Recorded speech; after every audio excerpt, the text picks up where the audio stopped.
સુરતના પાલ વિસ્તારમાંથી ખદીગ્રાહક સમાચાર સામે આવ્યા છે।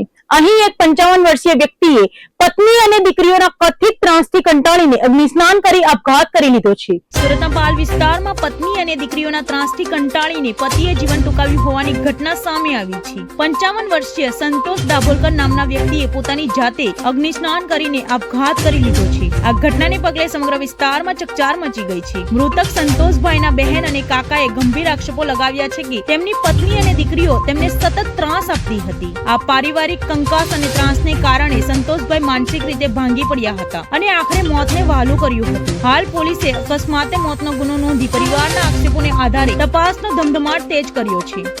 મારી બેન તમારું નામ પૂરું બોલો। સુનંદાબેન દિનેશભાઈ રાજપૂત, તમારું રહેવાનું ક્યાં? Sona apartment, building number 5, room number 208। કાલે જે ઘટના બની હતી, શું ઘટના બની હતી, તમને ક્યારે કોલ આવ્યો? ઘટના બની હતી ને તે એ લોકોનું બધી માફી પત્ર બધા ભેગા થઈને માફી માંગતા હતા। તે એનો છોકરો છે વિવેક દાભોળકરે, એને મને 3:58 ફોન કર્યો હતો કે મારા પપ્પાએ આગ લગાવી લીધી છે, સિવિલમાં લઈ ગયા છે। એટલે હું સિવિલમાં આવી હતી। તમને જ્યારે સિવિલમાં તમે આવ્યા તો તમે શું જોયું? હું સિવિલમાં આવી ને તો એને છે ને તો બધા લોચા કાઢતા હતા અને નામ નહોતું લખાયું કે ભાઈ સંતોષ છે એમ।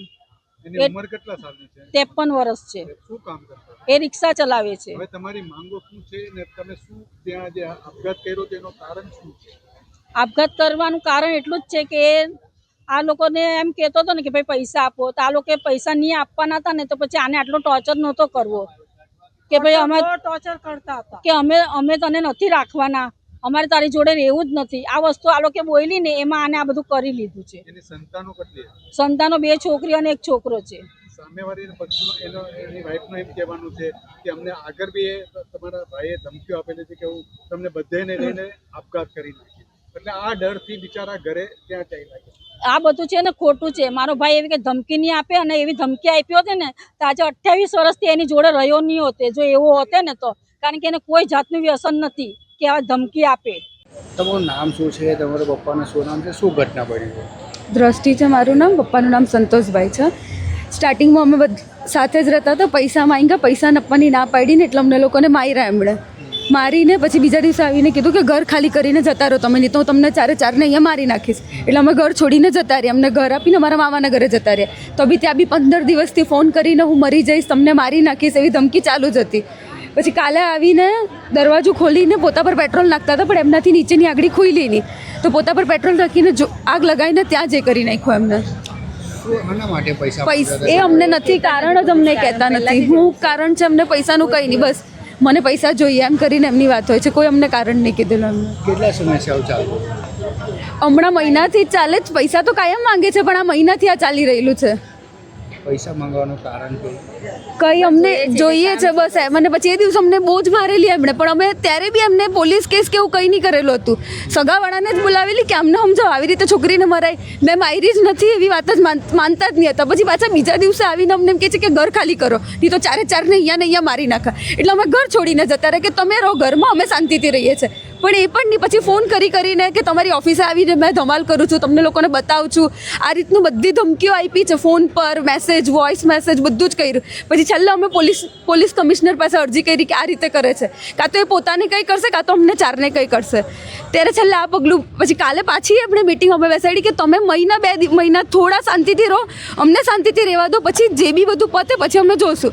પણ નહીં, મેં મારું કંઈ ને કંઈ કરી નાખા ને એમ કરીને ગયા ને પછી ત્યાં આવીને મામાની ત્યાં આવીને પોતા પર આખું પેટ્રોલ નાખીને અમે અંદર હતા, એક ઉપરની આગળી ખુલી ગઈ, નીચેની એમનાથી ખુલી નહીં, તો એ નહીં ઓપન થઈ એટલે પોતા પર નાખીને આગ લગાવી નાખી। તરત 2 સેકન્ડ બી નહીં થયો, અમે લોકો ઊભા થયા કે આવું નહીં કરો, એટલી વારમાં તો આવ્યા સીધા દાદરથી ને નાખી જ દીધું છે। અમે એટલું ધ્યાન બી નહીં, બધા બેસેલા જ હતા। તો કાલે પોલીસ સ્ટેશન પોલીસ લઈ ગઈ તરત જ મમ્મીને અને મામાને, તો ત્યાં CCTV છે પેસેજમાં, એમાં જોયું ત્યારે ખબર પડી કે એમણે ઉપરનો આગળો તો ઓપન કરી દીધેલો, ખાલી નીચેનો જ ખોલવાની વાર હતી, તો આખું ઘર જ બળી જતે ને અમે બી સાથે બળી જતે। કાલે કેટલા વાગ્યાની ઘટના છે? 2-2:30 વાગે આવેલા હતા બપોરે। તમારું નામ? આશાબેન।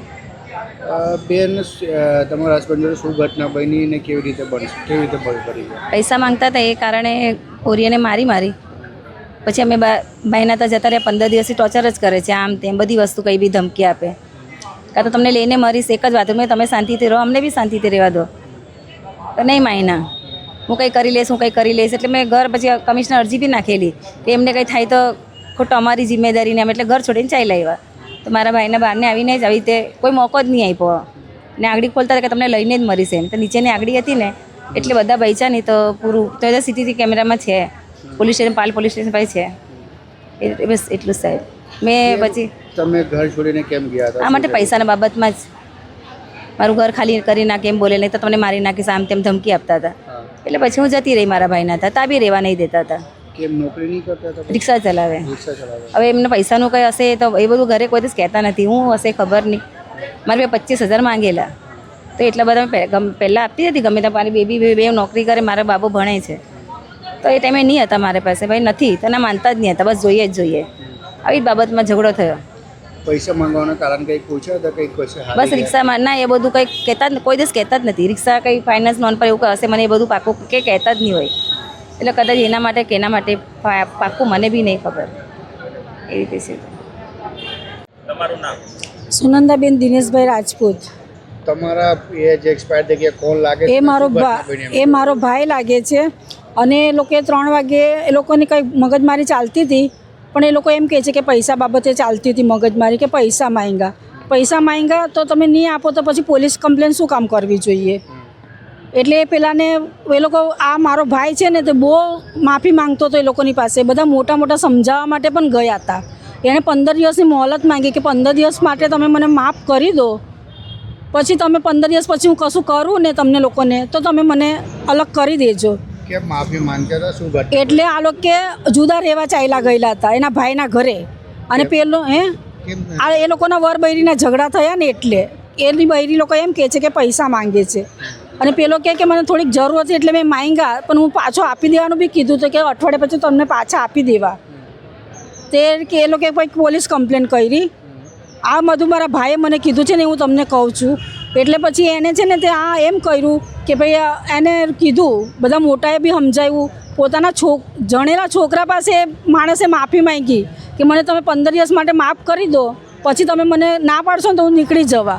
કારણ કે ઘર છે ને તે કોઈ એકલો નથી રહ્યો, એટલે ઘર એને ખાવા દોડતું હતું. એટલે માફી માંગતો હતો કે તમે આવતા રહો રહેવા, હું કંઈ કરીશ નહીં ને મગજમારી બી નહીં કરા, તમારી પાસે પૈસા બી હવે પછી નહીં માંગીશ. આટલા સુધીની માફી માંગી તો એ લોકો માફ નહીં કર્યું ને એટલે એને આ પગલું ભર્યું. એ ભાઈ શું કરતા હતા અને પૈસા માંગવાનું કંઈ કારણ તમને ખબર છે? પૈસા એને છે ને રિક્ષા રિપેરિંગ કરવા માટે પૈસા જોઈતા હતા. એટલે કે મારે રિક્ષા રિપેરિંગ કરવી છે ને એટલા માટે પૈસા જોઈએ છે. તો આ લોકો ના નહીં આપ્યા. બેન આગળ બી કંઈક આપઘાત કરવાની કોશિશ કરતો બધે ના. એ આ અત્યારે આ લોકોના ઝઘડા ચાલવા માંડ્યા ને ત્યારથી એ લોકોને ધમકી મારતો હશે, પણ એ ખાલી ધમકી મારે કરે એવો માણસ નથી. પણ અત્યારે આ બહુ ટોર્ચરિંગ થઈ ગયું ને, છોકરાઓએ મોઢા ફેરવી લીધા ને છોકરાએ માફ નહીં કર્યા. માફી માંગી, એક બાપ માફી માંગતો હોય છોકરા પાસે તો છોકરા માફ નહીં કરે, તે માણસ કઈ રીતે જીવે? અમે સીસીટીવી નથી જોયા. પોલીસ આગળ છે સીસીટીવી. એ પોલીસ આગળ જે સીસીટીવી હોય ને એનાથી અમારે કોઈ મતલબ નથી. અમને મારા ભાઈએ જે બધી આ વસ્તુ કરી હતી, અને હું સન્ડે હતો એટલે હું ઘરે હતી, તો એમનો છોકરો વિવેક દાભોળકર છે ને એનો મને 3:58 ફોન આવ્યો કે મારા પપ્પાએ આગ લગાવી લીધી છે, સિવિલમાં લઈ ગયા છે. તો હું સિવિલમાં આવી, તો હું સિવિલમાં એ લોકોને શોધતી હતી કે કોઈક તો સાથે આવ્યું હશે ને, તો કોઈ સાથે નથી, અનવર પર્સન છે એવી રીતે એ લોકો આવ્યો અહીંયા ગાડી. પછી મેં પૂછ્યું, મેં કીધું 108માં એમ્બ્યુલન્સમાં તમે લાવ્યા તો ક્યાંથી લાવ્યા, એડ્રેસ મને કહો તો પછી મને ખબર પડે. કારણ કે બધી બોડી બહુ બળી ગયેલી હતી. હું પહેલી જ આવી હતી તો બધા લોચા કાઢતા હતા, એટલે મારાથી જોવાયું નહીં એનું મોઢું. એટલે મેં પેલા લોકોને ડૉક્ટરને પૂછ્યું ક્યાંથી લાવ્યા છે, 108માં લાવ્યા એટલે તમને એડ્રેસ તો ખબર જ હશે ભાઈ, ક્યાંથી તમે આ માણસને લાવ્યા.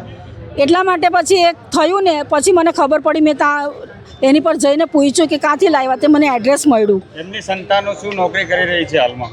એની સંતાન છે ને મોટી છોકરી નોકરી કરે છે સીએની ઓફિસમાં, બીજી છે તો મિલેનિયમ છે ને 2 એમાં જોબ કરે છે, અને છોકરો છે ને ગાંધીનગર જોબ કરે છે 2 મહિનાથી. ઓકે.